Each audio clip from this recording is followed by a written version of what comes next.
स्वागत है आप सभी बच्चों का अपने इस YouTube चैनल पीआर स्कूल पर।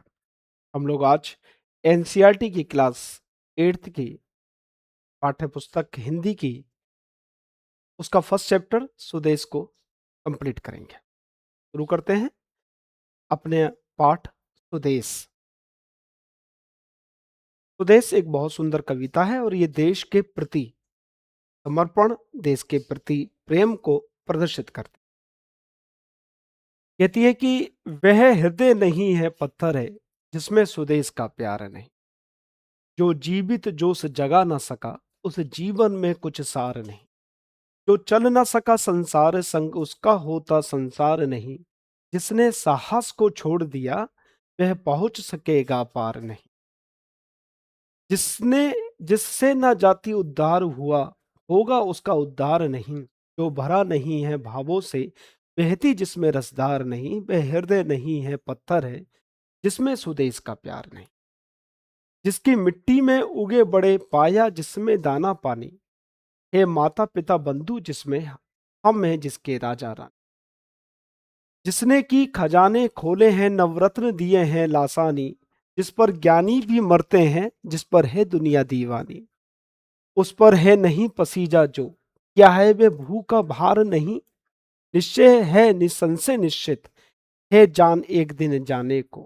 हे काल दीप जलता हरदम जल जाना है परवानों को। सब कुछ है अपने हाथों में क्या तोप नहीं तलवार नहीं। वह हृदय नहीं है पत्थर है जिसमें स्वदेश का प्यार नहीं। गया प्रसाद शुक्ल जी जो सनही के नाम से रचनाएं करते हैं उनकी ये बहुत सुंदर सी कविता स्वदेश है। तो जैसे कि हम अपनी हर क्लास में करते हैं, सबसे पहले जो राइटर हैं उनके संदर्भ में कुछ जानकारी एकत्र करते हैं। कवि सनेही जी जिनका जन्म 1883 में हुआ था और जिनकी मृत्यु 1972 में हुई। इनका जन्म 21 अगस्त 1883 को उन्नाव जिला उत्तर प्रदेश में हुआ और 20 मई 1972 को इनकी मृत्यु हुई थी। ये एक शिक्षक थे लेकिन देश प्रेम की भावना के कारण साहित्य सर्जन और स्वतंत्रता आंदोलन से जुड़ गए थे। उन्होंने सुकवि नामक प्रसिद्ध काव्य पत्रिका का संपादन भी किया। सुकवि एक पत्रिका है उसका उन्होंने संपादन किया और उसमें जो नए नए कवि आते हैं उनकी रचनाओं को छापते थे। ये दो उपनाम से कविताएं लिखते हैं, एक सनही नाम से और दूसरा त्रिशूल नाम से। ये उपनाम है सनही इनका। तो जो सनही है इसमें श्रृंगार रस की यानी कि प्रेम की, करुणा की, मानवीय संवेदनाओं पर आधारित कविताएं लिखते थे। और जो त्रिशूल है ये ओजस्वी यानी कि लोगों में जोश भर दे, देशभक्ति से ओतप्रोत कविताएं लिखते थे। दो नाम से करते थे, सनही नाम से और त्रिशूल नाम से। त्रिशूल नाम से जोश भर देने वाला वीर रस की कविताएं लिखा करते थे और सनही नाम से प्रेम रस या श्रृंगार रस की कविताएं लिखा करते थे। शुरू करते हैं आज की कविता।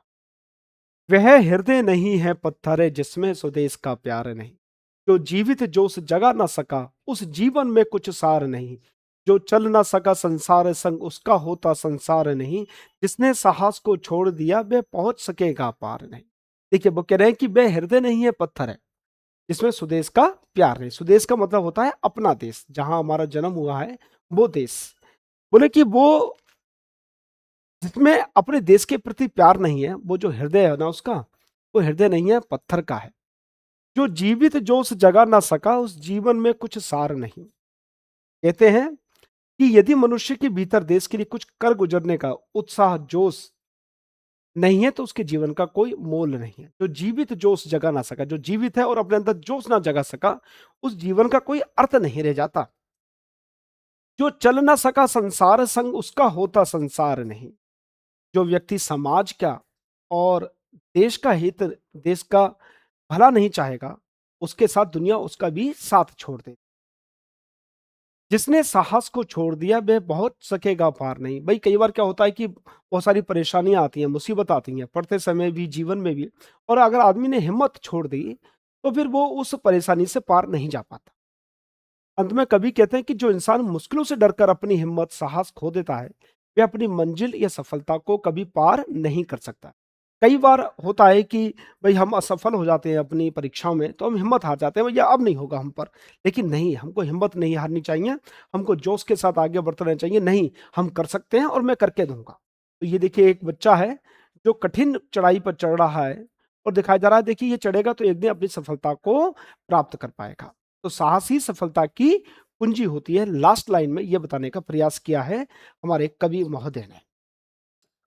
जिससे न जाति उद्धार हुआ होगा उसका उद्धार नहीं, जो भरा नहीं है भावों से, बहती जिसमें रसधार नहीं, वह हृदय नहीं है पत्थर है जिसमें स्वदेश का प्यार नहीं।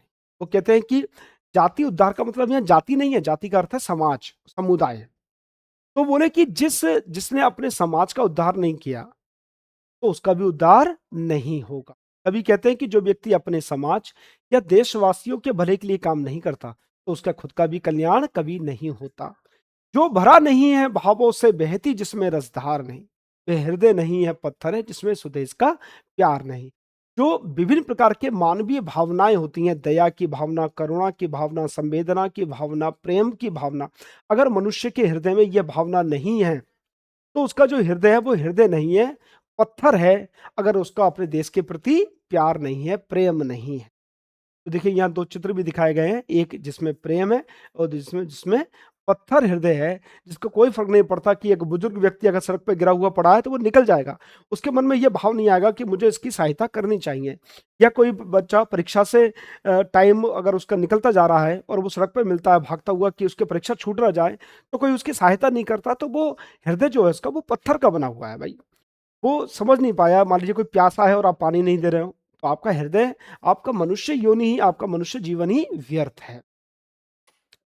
जिसकी मिट्टी में उगे बड़े पाया जिसमें दाना पानी, है माता पिता बंधु जिसमें हम है उसके राजा रानी।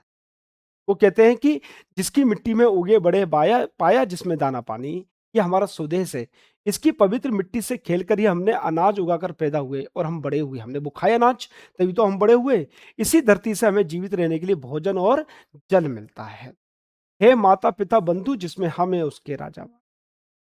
तो कहते हैं इसी देश में हमारे माता पिता, हमारे भाई बहन, हमारा पूरा परिवार रहता है और उसका जीवन यापन भी इसी धरती पर, इसी मिट्टी में हो रहा है।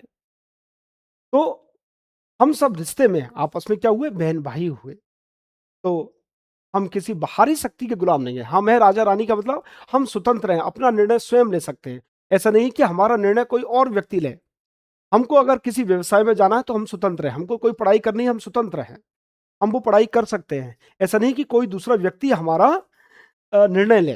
तो हम क्या अपनी मर्जी के मालिक हैं, तो हम क्या है राजा रानी के समान। जिसने की खजाने खोले हैं, नवरत्न दिए हैं लासानी, जिस पर ज्ञानी भी मरते हैं, जिस पर है दुनिया दीवान। तो नवरत्न लासानी, लासानी का अर्थ होता है जो महान विभूतियां हैं। जिसने खजाने खोले हैं, नवरत्न दिए हैं लासानी। भारत की सभ्यता, अध्यात्म, दर्शन इतना ऊंचा है कि दुनिया भर के बड़े बड़े विद्वान, मनीषी और ज्ञानी इस देश की ज्ञान परंपरा का सम्मान करते हैं और इसे समझने के लिए लालायित करते हैं। तो बहुत सारे खजाने हमें इस धरती ने दिए हैं। वो खजाने हैं, ज्ञान का खजाना है, संपत्ति का खजाना है और सबसे बड़े बड़े महान विभूतियां हमारे लिए दी हैं, जिन्होंने हमारा मार्ग प्रशस्त किया। तो कहते हैं जिस पर ज्ञानी भी मरते हैं। भाई भारत की भूमि ऐसी है जिस पर विद्वान लोग भी कहते हैं कि भाई हम इस धरती पर जाकर रहे हैं। आप लोगों को मालूम है कि जब एप्पल कंपनी के जो मालिक थे, उनको जब अशांति हुई उनके जीवन में, तो वो भारत में आए और केची धाम में उन्होंने निवास किया और वहां पर उनको जीवन का एक मार्ग प्राप्त हुआ। तो बहुत सारे लोग भारत आने के लिए लालायित रहते हैं, जिस पर दुनिया दीवानी। यानी कि भारत की संस्कृति इतनी है, त्योहार हैं, प्राकृतिक सुंदरता है, भोजन है, अध्यात्म है, शांति है, बहुत सारी ऐसी चीजें हैं जिस पर दुनिया दीवानी है। जैसे भारत का योग, योग दुनिया को भारत ने दिया है। ठीक है, तो उस पर रहे नहीं पसीजा जो, क्या वह भूखा भार नहीं, निश्चय है निसंशय निश्चित है जान एक दिन जाने को।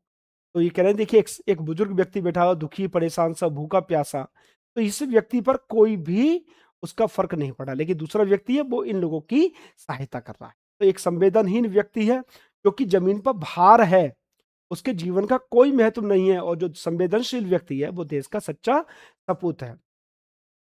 इस बात में कोई संदेह नहीं है कि ये पूरी तरह तय है कि एक दिन हम लोगों की जान तो जानी है। निश्चय है, निसंशय निश्चित। भई इसमें कोई निसंशय नहीं है। ये निश्चित है कि जान तो एक दिन जानी है। तो फिर हम इस जीवन को भार की तरह क्यों जिएँ? इसको हम बहुत अच्छी तरह जिएँ कि दूसरों की सहायता करें और प्रसन्न होकर जिएँ। तो अपने जीवन को अमूल्य समझो। तो उस पर रहे नहीं पसीजा जो, क्या वह भूर का भार नहीं? भई भू होता है पृथ्वी, धरती। भई जिसका लोगों को परेशानी देखकर जिसका मन, जिसका दिल नहीं पसीजा, जिसका दिल द्रवित नहीं हुआ, वो इस धरती पर भार के समान है, बोझ के समान। और जिसका हो गया, वो महान व्यक्ति है। हे काल दीप जलता हरदम, जल जाना है परवानों को। सब कुछ है अपने हाथों में, क्या तोप नहीं तलवार नहीं, वे हृदय नहीं है पत्थर है जिसमें सुदेश का प्यार। हे काल दीप जलता हरदम, काल दीप है, समय का पहिया हर वक्त चलता रहता है, समय रुकता नहीं है। अगर आप सो जाए तो आप सो ही जाओगे, लेकिन समय नहीं रुकेगा, समय तो लगातार आगे चलता रहेगा। जल जाना है परवानों को, परवाने क्या, दीवाने। दीवाने क्या, इस समय की धारा के साथ अपने आप को चलाते रहना है। अर्थात जैसे आप सभी एक छात्र हैं इस वक्त, तो आपका कार्य है पढ़ाई करना। तो आप सोचो कि आज मैं ना पढ़ूं तो क्या आज का दिन वापस लौट आएगा? नहीं लौटेगा। तो आपको आज भी पढ़ाई करनी है, आपको लगातार इस जो समय गुजर रहा है उसके साथ अपने आप को गुजारना है काल दीप जलता हरदम। काल का जो समय का दीप है वो हर वक्त जलता रहता है। जल जाना है परवानों को, और इस दीप में जो परवाने हैं, जो लोग कुछ करना चाहते हैं, वो इस समय को बर्बाद ना करें, और वो इसमें हर वक्त जलते रहते हैं। सब कुछ है अपने हाथों में, क्या तोप नहीं तलवार नहीं। इसका अर्थ क्या है? ये क्या कहना चाह रहे हैं? ये नहीं कहना चाह रहे हैं आपके हाथ में तोप है या तलवार है। ये कहना चाहते हैं कि भाई आप क्या नहीं कर सकते हैं। अगर आप कुछ करने की ठान लें तो आप क्या नहीं कर सकते हैं? आप सब कुछ कर सकते हैं। देखिए, आपको मालूम है कि बहुत एक महिला है जिसके पैर नहीं है और उसने माउंट एवरेस्ट पर चढ़ाई कर ली। तो अगर आप अपने आप को चाहें तो कुछ भी कर सकते हैं। आपको कहना आई कैन डू इट, मैं कर सकता हूं। तो सब कुछ है अपने हाथों में, क्या तोप नहीं तलवार नहीं, अपने हाथों में सब कुछ है। दृढ़ संकल्प होना चाहिए, हौसला होना चाहिए, मेहनत होनी चाहिए, एकता होनी चाहिए, ये सब होना चाहिए। वे हृदय नहीं है पत्थर है जिसमें स्वदेश का प्यार। तो अपने देश के प्रति यदि किसी के हृदय में प्यार नहीं है तो वो हृदय नहीं है, बल्कि पत्थर के समान है। तो ये हमारी कविता थी जिसको हम लोगों ने यहाँ पढ़ा, जाना, और आगे हम लोग इस कविता के प्रश्नोत्तर को करने का प्रयास करेंगे। बहुत सुंदर कविता, आप लोगों को कंठस्थ याद होनी चाहिए, क्योंकि देशभक्ति की ये एक महत्वपूर्ण कविता। तो हम लोग अपनी नेक्स्ट क्लास में मिलेंगे नए चैप्टर के साथ, कुछ प्रश्न उत्तर रह गए हैं, उन प्रश्न उत्तर के साथ। धन्यवाद।